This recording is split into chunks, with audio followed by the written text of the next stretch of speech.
जय हिंद दोस्तों, इग्नो वाला फौजी यूट्यूब चैनल में आपका स्वागत है। आज हम बात करेंगे BE 181 पर्यावरण अध्ययन के चैप्टर नंबर 11 की, जो कि है वैश्विक पर्यावरणीय मुद्दे।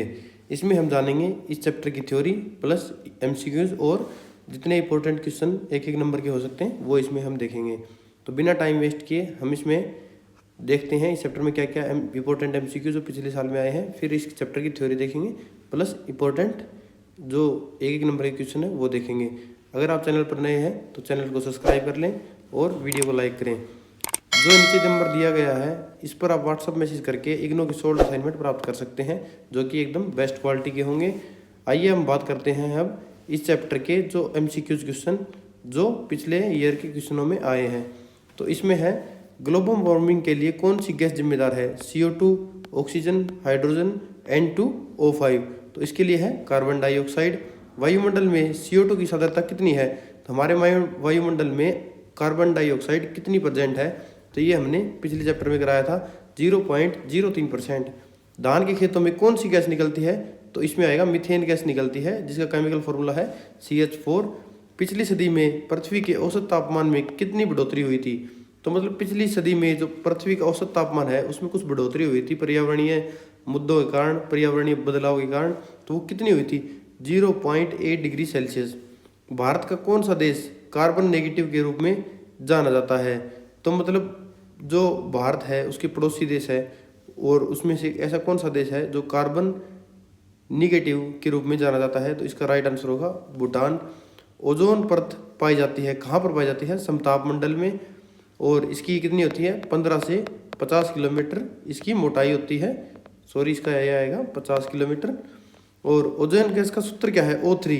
इसका राइट आंसर होगा मिस्टर ओजोन के नाम से मशहूर भारतीय कौन है? तो इसका राइट आंसर होगा प्रोफेसर KR रामनाथ। 1997 में जलवायु परिवर्तन पर जलसा कहाँ हुआ था? क्योटो में हुआ था। कौन सी परत हमें खतरनाक UV किरणों से बचाती है? तो वो है ओजोन परत, जिसका केमिकल फॉर्मूला कितना है? Oxygen 3O3। ये हमारे क्या थे? पिछले ईयर के कुछ इंपॉर्टेंट MCQs थे जो हमने अभी देखे हैं। इस चैप्टर में हमने 23 जो इस चैप्टर के क्रीम है जो क्वेश्चन एग्जाम में आ सकती हैं वो बनाए हैं, जिन्हें हम लास्ट में देखेंगे। इससे पहले हम इस चैप्टर की थ्योरी देख लेते हैं कि क्या क्या दी हुई है, इसमें क्या पढ़ने योग्य है। तो इसमें सबसे पहला प्रश्न है ग्लोबल वार्मिंग, वैश्विक तापमान किसे कहते हैं? इसके क्या कारण है? इसके कारण क्या प्रभाव पड़ते हैं? इसका क्या उपाय किया जा सकता है? इसके बारे में हम पढ़ेंगे। तो वैश्विक तापमान, हरित गैस प्रभाव, जिसे क्या बोलते हैं? Green house effect. ये क्या है? मानवीय जो गतिविधियां हैं उसके कारण वायुमंडल में क्या है, जो प्राकृतिक गैस थी उसमें थोड़ा बदलाव हो गया और वायुमंडल की बनावट और स्वभाव को चिंताजनक गति से प्रभावित कर रही है। इन कार्यों के द्वारा उत्पन्न प्रदूषक वैश्विक वायुमंडल में विभिन्न ताप सोखने वाली गैसें जैसे कार्बन डाइऑक्साइड, मीथेन, क्लोरोफ्लोरोकार्बन की मात्रा क्या है? बढ़ गई है। यह एक चादर की तरह काम करती है जो पृथ्वी की सतह पर ताप को सोख लेती है, अन्यथा वायुमंडल से बाहरी अंतरिक्ष में गायब हो जाता है। इस प्रक्रिया को क्या बोलते हैं? वायुमंडलीय प्रभाव बोलते हैं। वैश्विक तापन और हरित गैस प्रभाव भी से बोलते हैं। DB बोटकिन और E.A. केलर जो कि 1982 में उन्होंने क्या बोला? हरित गृह वो तंत्र है जो लघु तरंग आयामों वाली विकिरणों को अपने अंदर आने देते हैं, लेकिन दीर्घ तरंग आयामों वाली विकिरणों को बाहर नहीं निकलने देता है। तो मतलब ये क्या करते हैं? जो छोटी तरंगें होती हैं, लघु तरंग, उनको क्या है अपने अंदर आने की परमिशन देता है, परंतु जो क्या है, जो धरती पर टकराकर वापस लौटती है ना, उनको जाने नहीं देता, उनको रोक लेता है। जिसके कारण क्या है, हमारा जो एवरेज जो टेम्परेचर है वो बढ़ जाता है। CO2 का कण वायुमंडल में ऐसे शीशों की तरह काम करता है जो लघु तरंग आयाम वाली किरणों को पृथ्वी तक पहुंचने देता है, लेकिन दीर्घ आयाम वाली किरणों को बाहर नहीं जाने देता।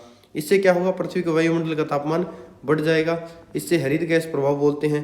आज के संदर्भ में वैश्विक तापमान शब्द का प्रयोग हरित गृह प्रभाव से ज़्यादा हो गया है। हरित गृह प्रभाव शब्द का प्रयोग प्रथम J. फोरियर 1827 ने किया था।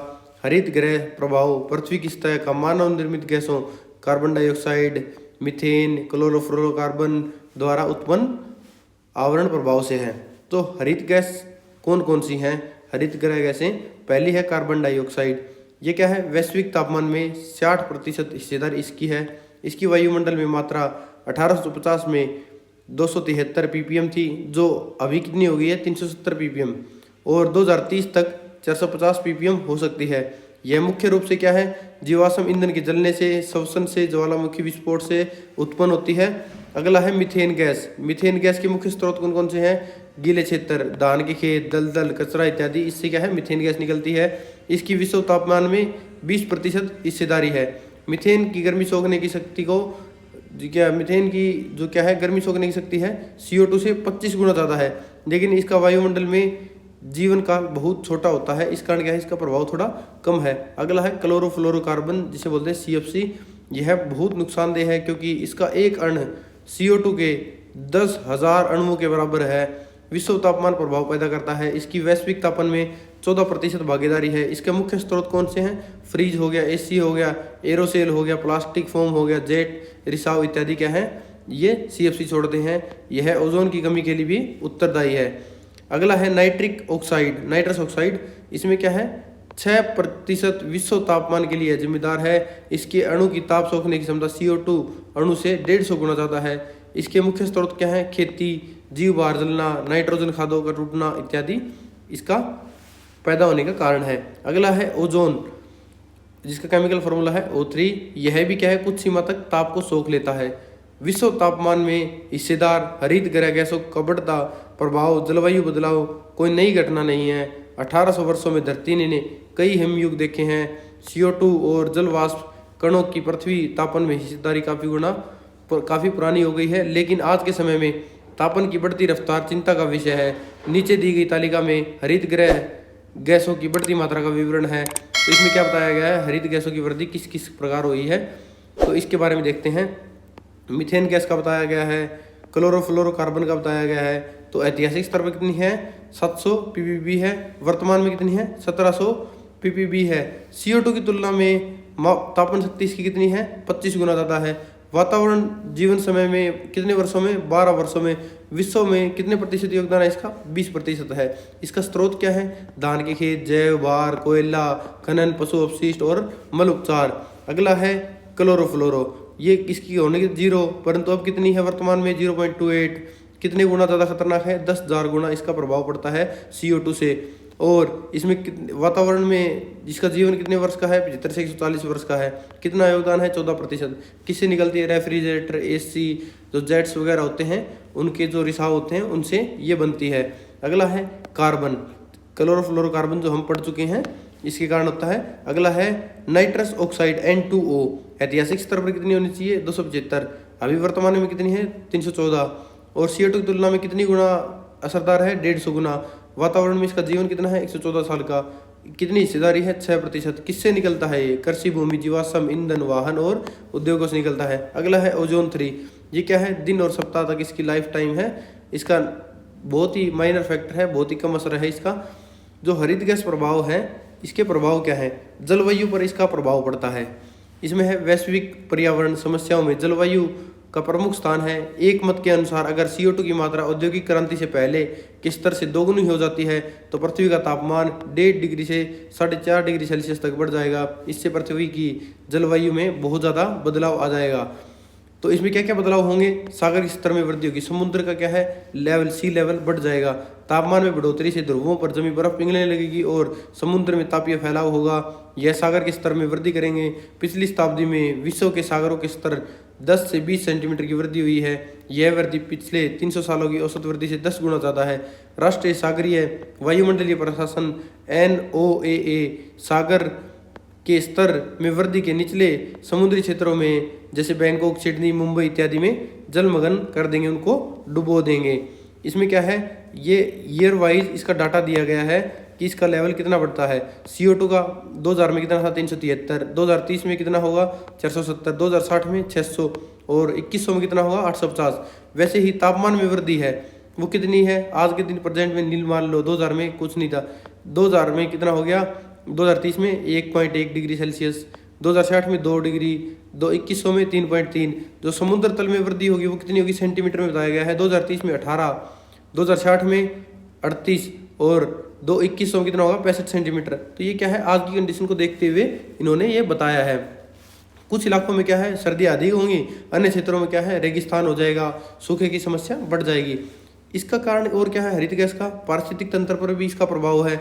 हरित गैस प्रभाव होगा जिसमें प्राकृतिक परिवेश की बनावट संतुलन बदल जाएगी, निचले तटीय क्षेत्रों में बाढ़ आ जाएगी, ताजे पानी के स्रोत खारे हो जाएंगे, जिससे क्या होंगी कई प्रजातियां वहां से जो तटीय क्षेत्रों पे है वो नष्ट हो जाएंगी और उनका अंत हो जाएगा। यह परिवर्तन कोरल रीफ, लैगून, मछलियों के अंडे देने के स्थान को खत्म कर देगा। सामाजिक और आर्थिक असर भी पड़ेगा इस पर। सागर स्तर में बढ़ोतरी से लाखों घरों और जीवन को तबाह कर देगी। नदियों जैसे कि गंगा, ब्रह्मपुत्र, मिसिसिपी के डेल्टा के क्षेत्र में रह रहे होंगे। तापमान और CO2 की मात्रा में वृद्धि खाद्य वस्तुओं की खूबी को कम कर देगी और कीड़ों की संख्या में बढ़ोतरी कर देगी। इन बदलावों से सामाजिक अशांति फैल जाएगी और आर्थिक हानि होगी।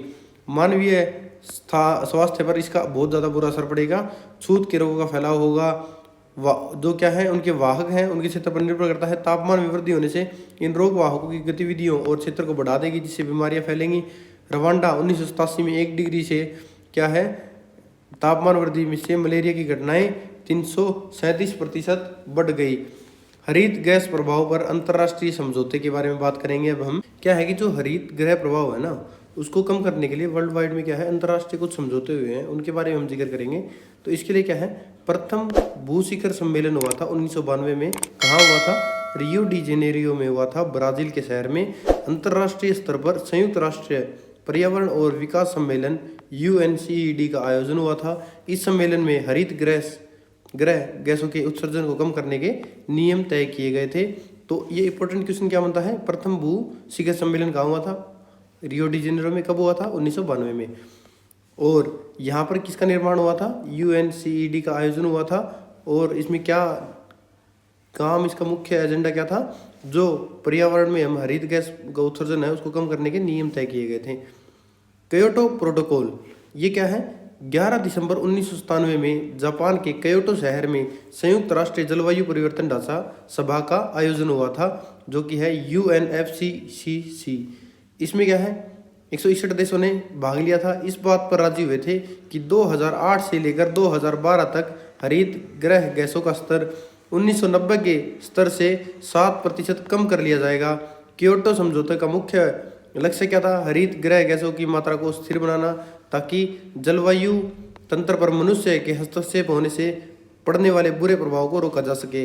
अगला है मॉन्ट्रियल प्रोटोकॉल 2। इसमें क्या है, मॉन्ट्रियल कहाँ हुआ था? ये जगह का नाम है। कहाँ पर है ये? कनाडा में है। 142 देशों ने इसमें हिस्सा लिया था। 28 नवंबर से 9 दिसंबर 2005 में सभा की और हरित गृह गैसों के स्तर को कम करने के तरीकों पर चर्चा की गई थी। अब जानते हैं इसके उपाय। वैश्विक तापमान नियंत्रण के उपाय क्या है? CFC की जगह HFC हाइड्रोफ्लोरोकार्बन का इस्तेमाल हो, क्योंकि यह अपेक्षाकृत कम नुकसानदेह होता है। जीवाश्म ईंधन की जगह गैर परंपरागत ऊर्जा माध्यमों का प्रयोग किया जाए, जिससे क्या है कि बार बार एनर्जी का यूज किया जाए और क्या है वातावरण में हानिकारक गैसों का उत्सर्जन ना हो। मीथेन गैस का ईंधन के रूप में प्रयोग किया जाए। तो जो मीथेन गैस है उसको क्या है ईंधन के रूप में प्रयोग किया जाए, ऐसी टेक्निक की जाए। उन रसायनों का प्रयोग कम करें जो CFC पैदा करते हैं। CO2 के स्तर को नियंत्रित करने के लिए अधिक से अधिक पेड़ लगाए जाएं। मतलब क्या है कि CO2 क्या करता है, ऑक्सीजन और कार्बन डाइऑक्साइड के जो संतुलन है उसके कारण जो हमारा टेम्परेचर है पृथ्वी पर वो ये कंट्रोल करता है। अगर इन दोनों का बैलेंस रहेगा, ज़्यादा से ज़्यादा पेड़ होंगे तो अपने आप ऑटोमेटिक कंट्रोल रहेगा, जो एवरेज टेम्परेचर है वो नीचे आ जाएगा, जो कि प्रतिवर्ष बढ़ रहा है। अगला क्वेश्चन है ओजोन परत के होश, उसके कमी का कारण है क्या है, उसमें जो विनाश हो रहा है उसकी व्याख्या करेंगे। ओजोन परत का होश, इसका परिचय है ओजोन, जिसे O3 ऑक्सीजन के 3 अणुओं से मिलन से बनती है और पृथ्वी के वायुमंडल में 16 से 40 किलोमीटर की ऊंचाई ये आएगा, 16 से 50 किलोमीटर आएगा, यहाँ पर 50 आएगा किलोमीटर की ऊंचाई पर ओजोन की परत कुदरती तौर पर स्थित है। यह पैरामैग्नेटिक किरणों द्वारा ओजोन की ऑक्सीजन में तब्दील करने की व ऑक्सीजन परमाणुओं को ओजोन बनाने के बीच संतुलन को स्थापित करती है। ओजोन परत धरती पर प्राणियों के लिए बेहद जरूरी है। यह पैरामैग्नेटिक विकिरणों की 95% मात्रा को धरती पर पहुंचने नहीं देती, जो अन्यथा जीवन के लिए घातक सिद्ध हो सकती है। तो ये क्या है कि हमारे लिए बहुत ही फायदेमंद है, क्योंकि जो इससे होने वाले नुकसान है उससे हमें बचाते हैं। ओजोन की मात्रा का मापन किस प्रकार किया जा सकता है? 1920 में पृथ्वी से एक उपकरण डॉप्सन अल्ट्रावायलेट स्पेक्ट्रोमीटर द्वारा प्रथम बार ओजोन मापन किया गया था। मापन की इकाई डॉप्सन इकाई है, जिसे शॉर्ट में DU कहते हैं। तो आप ध्यान से रखिए, पूछ सकते हैं ओजोन की मात्रा का मापन किस इकाई में किया जा सकता है? डॉप्सन इकाई में। एक डॉप्सन यूनिट 1 ppbO3 या 0.01 mm मोटाई की होती है। 1970 से ओजोन का मापन उपग्रह द्वारा किया जा रहा है। ओजोन का वैश्विक फैलाव। ओजोन की मात्रा ध्रुवों पर ज़्यादा 0.4 सेंटीमीटर मोटी परत और भूमध्य रेखा पर कम 0.29 सेंटीमीटर मोटी परत होती है। यद्यपि ओजोन का निर्माण भूमध्य रेखा पर ज़्यादा होता है, लेकिन यहाँ वायु तरंगों द्वारा ध्रुवों पर ले जाई गई होती हैं। यह उत्तरी ध्रुव पर दक्षिणी ध्रुव की अपेक्षा ज़्यादा एकत्रित होती है। ओजोन की मात्रा मौसम में बदलाव पर निर्भर करती है। यह वसंत ऋतु में, जो कि फरवरी से अप्रैल तक का होता है, में अधिकतम होती है और पतझड़ ऋतु में क्या है, जुलाई से अक्टूबर में न्यूनतम स्तर पर होती है। तो इसका क्या है, फैलाव चेंज होता रहता है। ओजोन परत का होश और ओजोन छिद्र, जो कि आजकल बनता जा रहा है, की उत्पत्ति कैसे हुई? 1997 से ओजोन का स्तर औसतन 4.3% वार्षिक दर से उत्तरी गोलार्ध व 4.1% वार्षिक दर से दक्षिणी गोलार्ध पर कम हो रहा है, जिसे WMO विश्व जलवायु संघ ने डिटेक्ट किया है। ओजोन छिद्र की खोज फोरमन ने 1985 में अंटार्कटिका और बाद में 1990 में आर्कटिक क्षेत्र में की है। 200 DU से ऊपर ओजोन स्तर को सामान्य समझा जाता है। अगर स्तर 200 DU से नीचे गिर जाए तो इस स्थिति को ओजोन छिद्र बोला जाता है। यह कोई छेद नहीं है, अपितु किसी स्थान पर ओजोन की कमी को दर्शाता है। तो आप समझ गए होंगे ओजोन छिद्र किसे बोलते हैं। तो इसके आप आगे डेफिनेशन बता सकते हैं कि 200 DU से ऊपर है तो सामान्य है, 200 DU से नीचे है तो इसे ओजोन छिद्र बोला जाता है। ओजोन की कमी के कारण क्या हैं? मानवीय गतिविधियां ऐसे पदार्थों के उत्पादन में मुख्य सहयोग देते हैं जो ओजोन की अल्पता के लिए जिम्मेदार हैं। पहला है क्लोरोफ्लोरोकार्बन। यह रसायन वातानुकूल यंत्र, रेफ्रिजरेटर, एरोसोल, फोम इत्यादि से उत्पन्न होता है। इसका ओजोन अल्पता में बड़ा योगदान है। क्लोरीन का एक परमाणु ओजोन के अनगिनत अणुओं को ऑक्सीजन में बदल देता है। एक क्लोरीन परमाणु 5000 ओजोन को ऑक्सीजन में बदल सकती है। नाइट्रोजन के ऑक्साइड, यह विभिन्न उद्योगों व सुपरसोनिक जेट हवाई जहाज से उत्पन्न होते हैं, जो ओजोन परत के होश के लिए प्रमुख योगदान देते हैं। क्योंकि ये ऊपर हाइट पर उड़ते हैं तो वहीं जाकर डायरेक्ट ओजोन में जा मिलते हैं और उसको ऑक्सीजन में कन्वर्ट कर देते हैं। नाभिकीय विस्फोट ओजोन की मात्रा को कम कर देते हैं। प्राकृतिक होश पराबैंगनी विकिरण, जो 240 mm से कम आयाम की तरंग है, ओजोन को नष्ट करती है। ओजोन अल्पता से क्या प्रभाव पड़े हैं, इनके बारे में पढ़ेंगे। पराबैंगनी विकिरणों से सागरीय सैलाव में क्लोरोप्लास्टों में कमी आ जाती है। इससे सागरीय प्राथमिकता उत्पादकता में करीब 1% की कमी हो जाती है। प्रकाश संश्लेषण कम हो जाता है, उत्पादक है उसमें कमी आ जाती है। बीज बनाने की प्रक्रिया और बीज अंकुरण की क्रिया को अवरुद्ध करती है। पराबैंगनी विकिरण वनस्पति में जो प्रोटीन है उसको नष्ट कर देती है। खाद्य श्रृंखला में स्थायित्व को प्रभावित करती है। जो DNA है वो क्या करती है, पराबैंगनी किरणें उनको अति संवेदनशील बना देती है। इससे क्या है, जीवधारियों में कई आनुवंशिक परिवर्तन आ जाते हैं पीढ़ी दर पीढ़ी, तो उसमें चेंजेस आते रहते हैं, तो DNA में नुकसान करती है। यह मनुष्य में सौरदाह और कैंसर कर सकती है। ऐसी पराबैंगनी विकिरण द्वारा मेलानिन उत्पादक कोशिकाओं को नष्ट करने से होता है। आंख की कार्निया को सिकोड़ सकती है और अंधापन ला सकती है। ओजोन परत को बचाने के लिए किए गए प्रयास क्या हैं वो जानेंगे। तो मतलब क्या है, ओजोन परत क्या है, अल्पता एक वैश्विक समस्या है। इस पर नियंत्रण करने के लिए सभी देशों को मिलजुल कर काम करना होगा। इस संदर्भ में कई अंतर्राष्ट्रीय अभिलेख पर हस्ताक्षर किए जा चुके हैं, जिसका मूल ध्येय क्लोरोफ्लोरोकार्बन्स उत्पाद को खत्म करना है। मॉनिटर्स जो अभिलेखन है 1987 में हुआ था सितंबर में।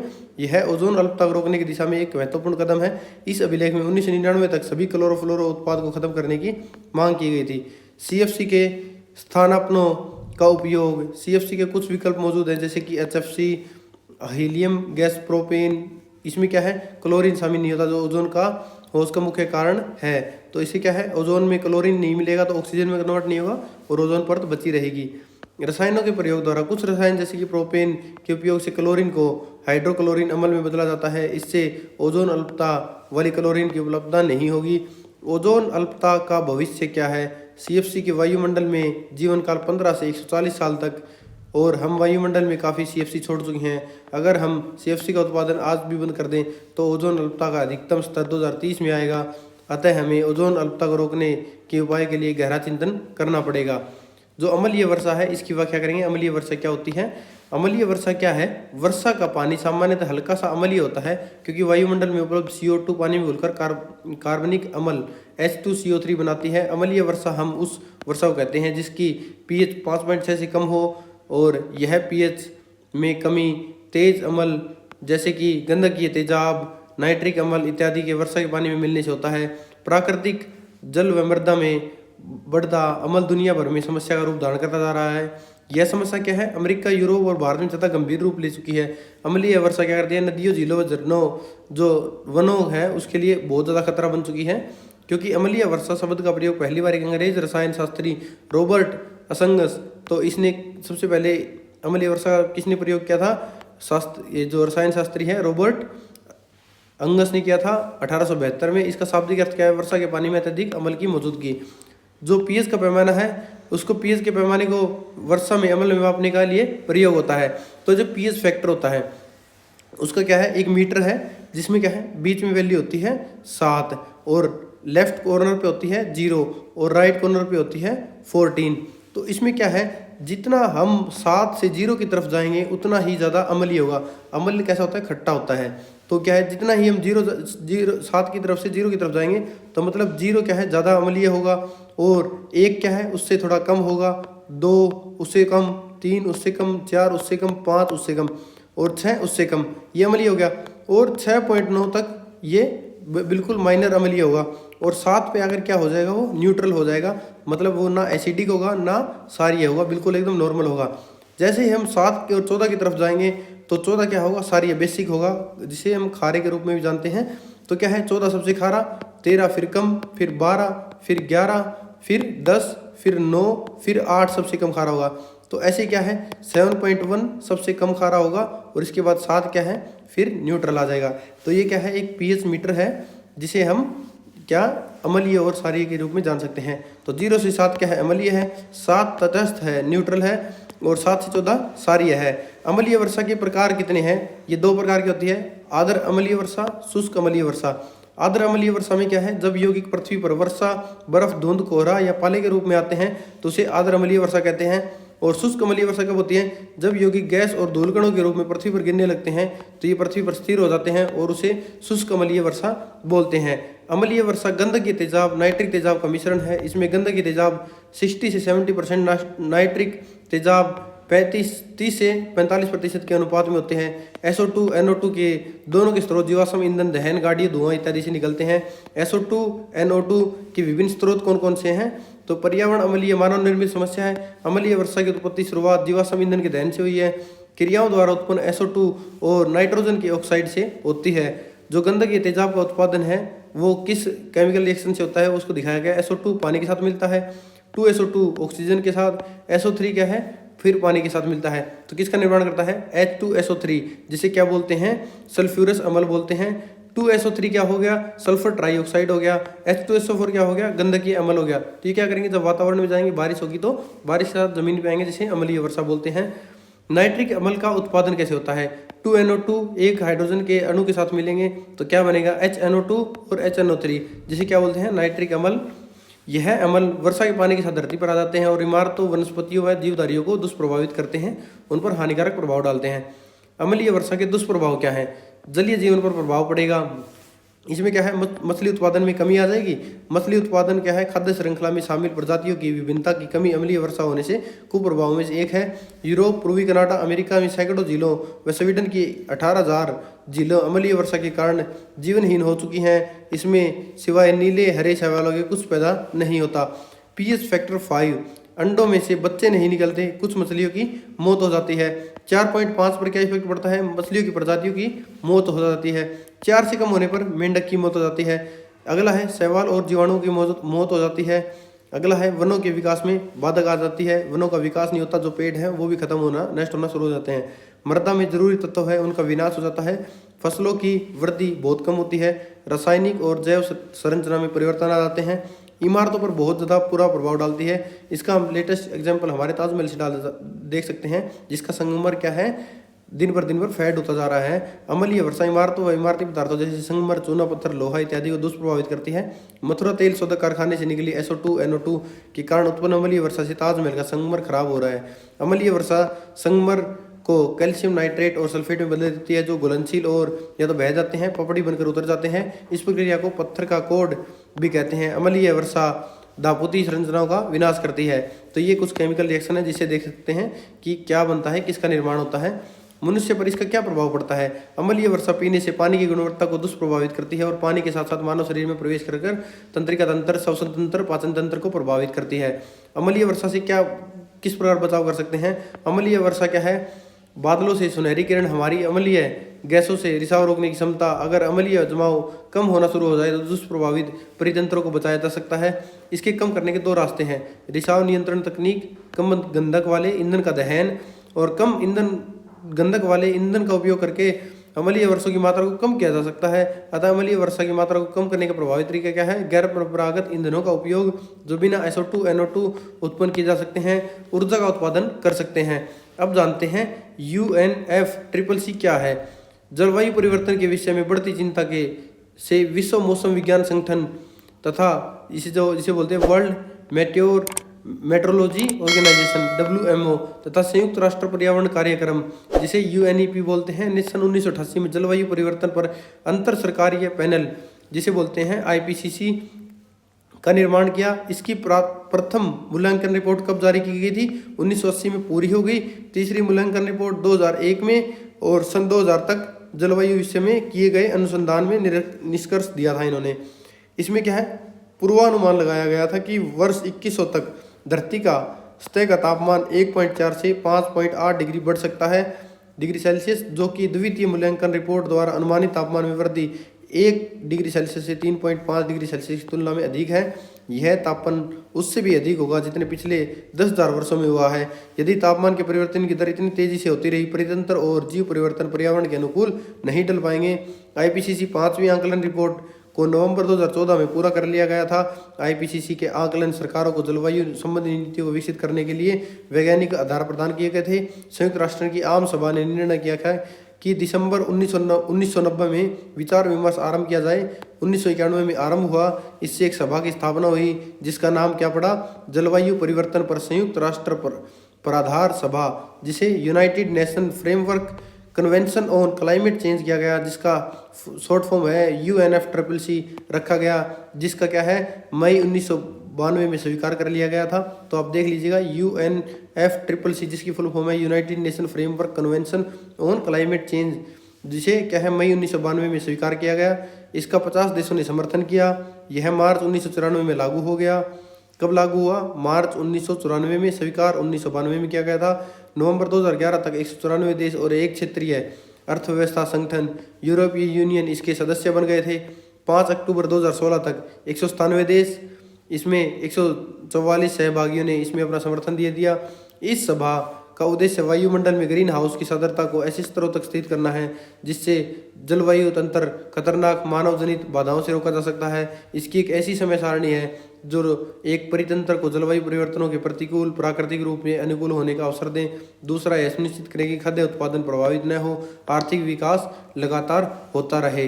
तो UNFCCC के सहभागी देशों ने क्योटो प्रोटोकॉल को सन 1997 में स्वीकारा, जिसके अंतर्गत क्या हुआ, विकसित जो देश हैं, संक्रमण दौर से गुजरती अवस्था वाले देशों, जिसे एनेक्स 1 देश से अपेक्षा की गई, वे अपने ग्रीन हाउस गैसों के सकल उत्पाद को 5.2% कम करके सन 1990 के स्तर से नीचे ले आए।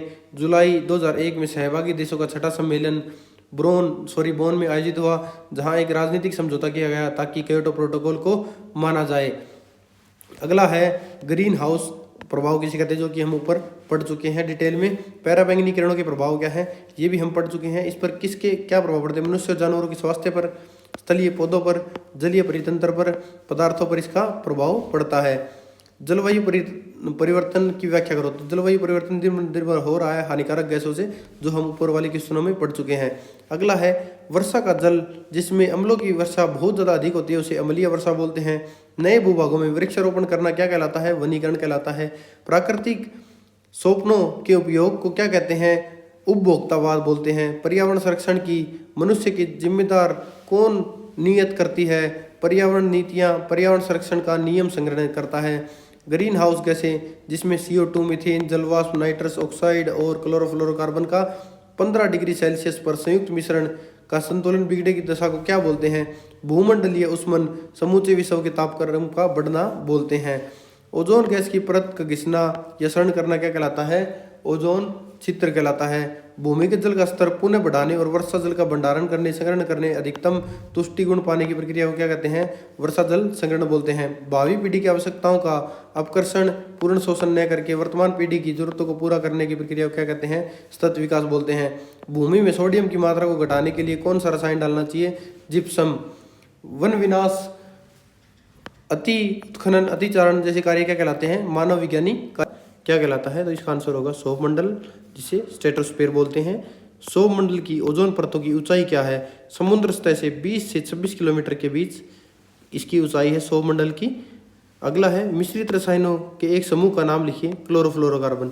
जो ये आप देख रहे हैं ना, सौरमंडल, समताप मंडल, ये मैं क्या है पिछले चैप्टर में कवर करा चुका हूँ। अगर आपने नहीं किया है तो पिछले चैप्टर में जाकर आप देख सकते हैं।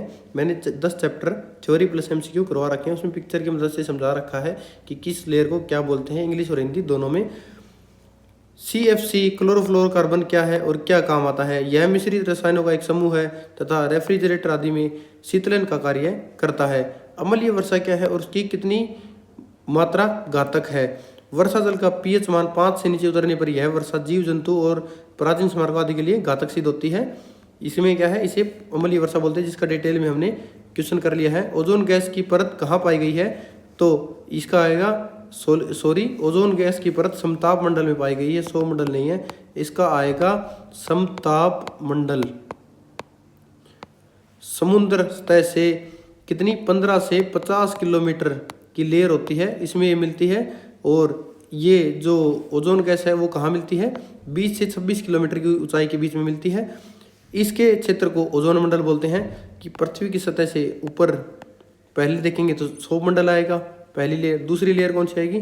समताप मंडल। तो समताप मंडल 50 से होती है 15 से 50 किलोमीटर, तो उसमें क्या है 20 का एरिया होता है, जिसे 20 से 26 किलोमीटर है, इसकी मोटाई पर क्या है? ओजोन परत मिलती है। ग्रीन हाउस गैस, जिसे ग्रीन हाउस इफेक्ट बोलते हैं, किन्हें कहते हैं? तो ये हम पढ़ चुके हैं। जलवायु में परिवर्तन, हवा पानी का बदलना क्या कहलाता है? पढ़ चुके हैं। सतत विकास क्या है? ये भी हम देख चुके हैं।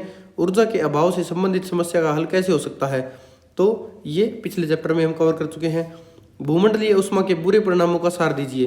तो भूमंडलीय उष्मा के बुरे परिणाम क्या है? समुद्र तल का बढ़ जाना है, भूमंडलीय ताप में वृद्धि हो जाती है, पारिस्थितिक असंतुलन बढ़ता है, कृषि में कार्बन डाइऑक्साइड उर्वरता का प्रभाव होता है, मानव स्वास्थ्य पर दुष्प्रभाव पड़ते हैं। भूमंडलीय उष्मा को रोकने के उपाय बताइए।